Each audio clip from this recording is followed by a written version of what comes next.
Greetings, fellow classmates and Professor Buttler. Today, I will be giving you a presentation on a very poignant essay entitled Coming Home Again, written by Chang-rae Lee. When preparing for this presentation, I could not help but be very excited to read this essay as well as watch the video about kimchi because I'm a huge fan of Korean food, and in particular, I really do love Korea kimchi. It's amazing. It's extremely simplistic, yet complex and aromatic to say the least. There are a lot of different textures and flavors that are associated with this great fermented dish.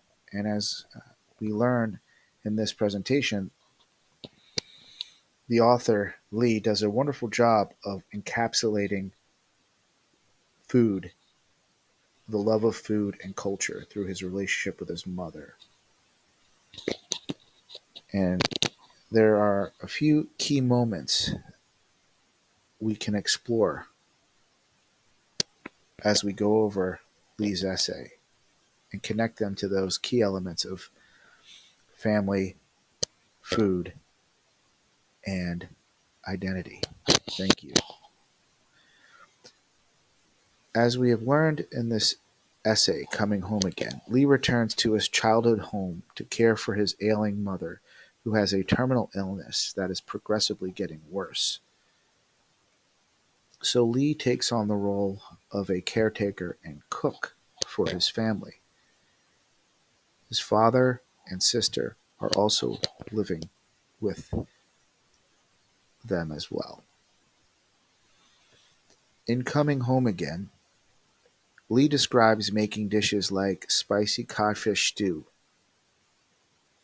for the family, while his ailing mother sits by and coaches him from the sidelines. She sits down and kind of watches him, even though she's unable to eat the food. He continues to write, and I quote, "I wasn't cooking for my mother, but for the rest of us. The point was simply to sit together at the kitchen table and array ourselves like a family again." This moment that the author describes really shows Lee's empathy for trying to restore some normalcy in the household by recreating family bonds during their mother's battle with her illness. However, there is this emotional separation created by the fact that the mother really cannot partake in eating the meals that Lee is preparing for the family. I thought there were some similarities there with the Vice food video where Chef Tia Kim talks about how kimchi making is a very communal act where in her village all the villagers would get together to preserve the food for the winter.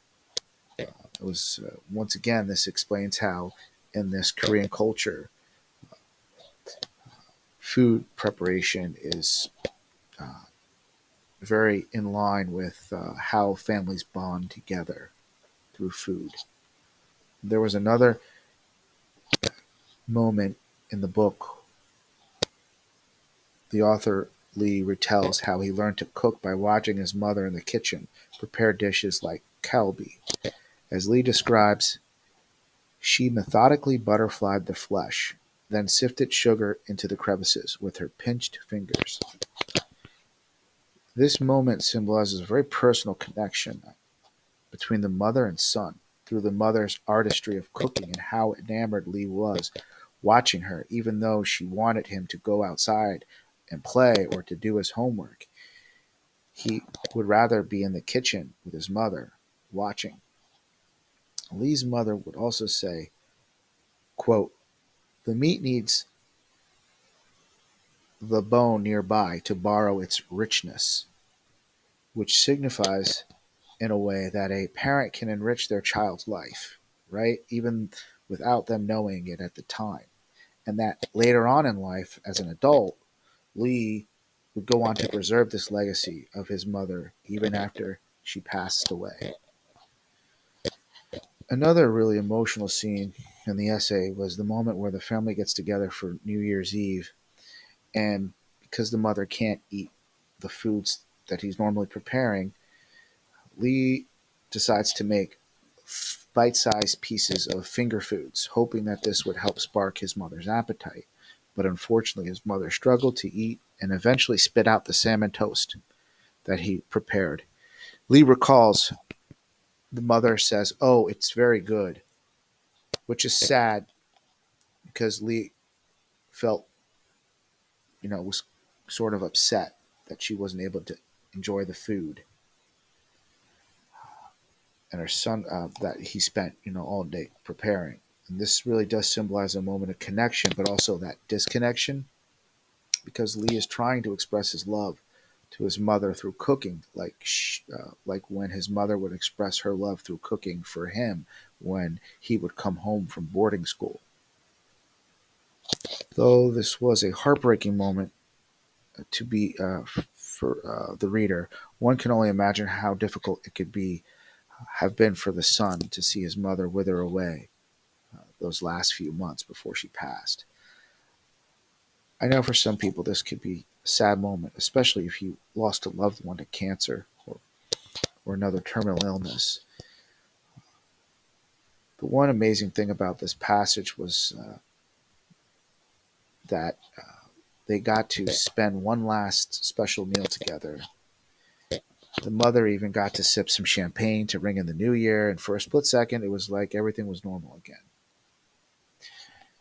The one thing that was apparent from both the essay and the video about kimchi making was they both did an excellent job at conveying how food has a distinct way of connecting loved ones through culture and identity. So to sum up this essay that the author, Chang-rae Lee, writes,